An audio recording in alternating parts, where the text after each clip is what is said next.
In my country, we're fighting like hell for the democracy we once took for granted. America's Philistine president has had himself appointed head of one of our premier cultural institutions. He has cut funding and support to the arts, humanities, and education. And now he has announced a 100% tariff on films produced outside the U.S. Let that sink in for a minute. Rivaling Kimmel as someone with the biggest platform relentlessly holding the president to account is actor Robert De Niro, a man who's got under that orange coat of skin many a times in the past, including recently as he used his award acceptance speech at the Cannes Film Festival to criticize US President Donald Trump. You can't put a price on creativity, but apparently you can put a tariff on it. Of course, this is unacceptable. All these attacks are unacceptable.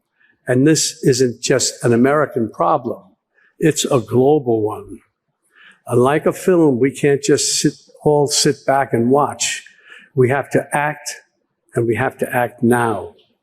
Without violence, but with great passion and determination.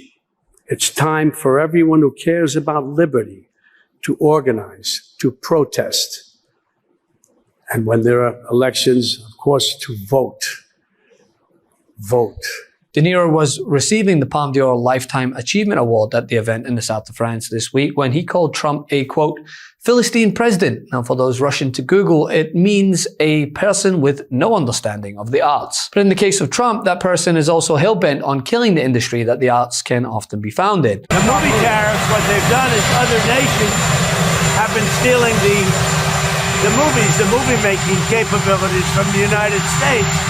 And I said to a couple of people, what do you think? I've done some very strong research over the last week, and we're making very few movies now. Hollywood is being destroyed. Now, you have an incompetent, grossly incompetent governor that allowed that to happen, so I'm not just blaming other nations, but other nations, a lot of them, have stolen our movie industry. And I'm saying, if they're not willing to make a movie inside the United States, and we should have a tariff when movies should come in. And not only that, governments are actually giving big money. I mean, they're supporting them financially. So that's sort of a threat to our country in a sense. And it's been a very popular thing.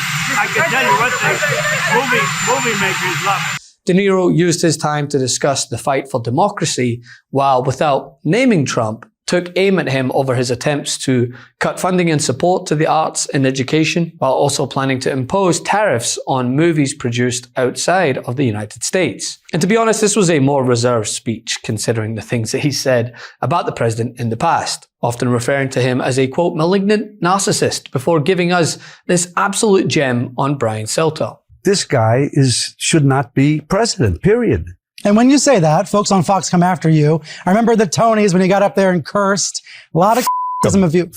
Okay, well, you know, this is cable, so it's not an FCC violation, but it is still a Sunday morning. Well, I do wonder why you choose to go that way. Let me say something. Why do you choose to go that way? We are at a moment in our life, in this country, where this guy is like a gangster. He's come along and he's said things, done things we say over and over again. This is terrible. We're in a terrible situation. We're in a terrible situation. And this guy just keeps going on and on and on without being stopped.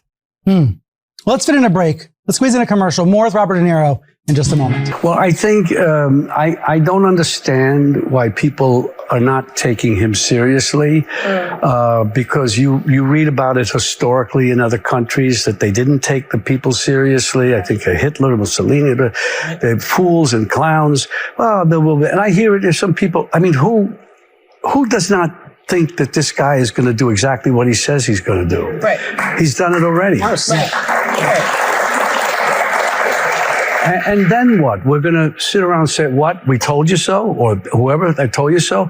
It's going to happen. If he gets elected, it's going to change this country for everybody. And they might think that it's going to make their life better, or they just want to, excuse my French, literally.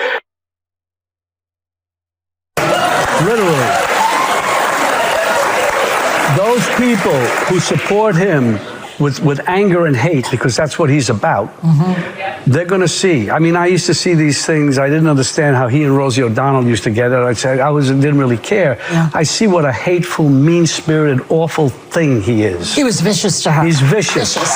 And why will he not do that in this country? He's already done it.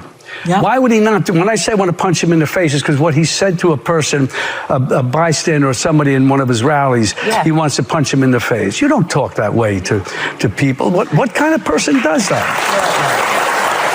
Makes fun of the physically challenged. He makes fun of people who have physical challenges. He's done that too. He's done everything. The military. He says that people who go to war are losers. Wake up. He's done everything. What more do you need? It's almost like he wants to do the worst that he could possibly do to show this country. His slogan.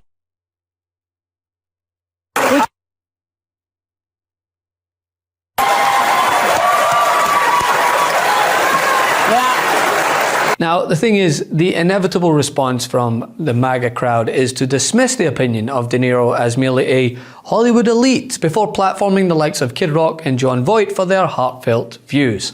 The hypocrisy of Trump voters negating the opinion of celebrities while bowing down to a literal reality TV star billionaire is never not worth calling to attention. Robert De Niro, a very low IQ individual, has received he spelled two wrong, many shots to the head by real boxers in movies. I watched him last night, truly believe he may be punch drunk. And then he says, at the end, he says, wake up, punchy, he says to you. Nothing at all, nothing redeemable in him. And we have to, and whoever the people are who want to vote for him, and there look like intelligent people around there, somebody, for some reason, it can't be. It cannot be. Shame on those Republicans that don't have the nerve, the balls to go after him. What do they tell their kids? What do they tell their grandkids later when it's written in history books? Love this video? Continue the conversation by following us on Instagram @MeidasTouch and help us blow past 1 million followers.